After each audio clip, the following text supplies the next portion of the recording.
যে 3 জন লোকের গড় ওজন 53 কেজি, এদের কারো ওজন 51 কেজি কম নয়, এদের একজনের সর্বোচ্চ ওজন। তো দেখেন এখানে কোশ্চেনটা একটু ভালো করে বুঝতে হবে। কোশ্চেনে প্রথমে আমাদের বলছে কি 3 জন লোকের গড় ওজন 53 কেজি। 53 কেজি কি ওজন? গড় ওজন, মানে কি 3 জন লোকের সমন্বয় ওজন হলো 53 কেজি। এদের কারুর ওজন 51 কেজি কম না, তার মানে কি 3 জনের ভিতর কারুর ওজন 51 কেজি কম না, এদের একজনের সর্বোচ্চ ওজন কত হবে? ওকে, তাহলে দেখেন এখানে বলছে কি 3 জনের গড় ওজন কত? 53। তাহলে 3 জনের টোটাল ওজন কত? 3 3 9 3 5 15, তাই না? 159 কেজি 3 জনের ওজন।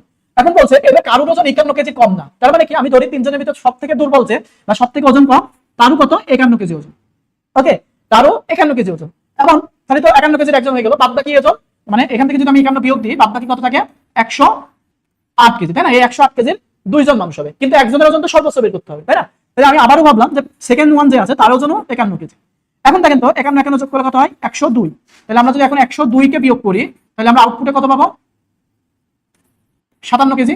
তাহলে আমার সর্বোচ্চ ওজন একজনের কত? 57 কেজি। তো দেখেন এখানে অপশনে দেওয়া আছে কত? 53 কেজি, 55 কেজি, 57 কেজি, 59 কেজি। তাহলে আমাদের অ্যান্সার কত বেরোলো? 57 কেজি। তাহলে আমাদের অ্যান্সার হলো গ, 57 কেজি। তো দেখেন এই ধরনের বড় বড় ক্যালকুলেশন কিন্তু আমরা চাইলে খুব সহজে মনে মনে 2-1 অক্ষর করে ফেলতে পারি।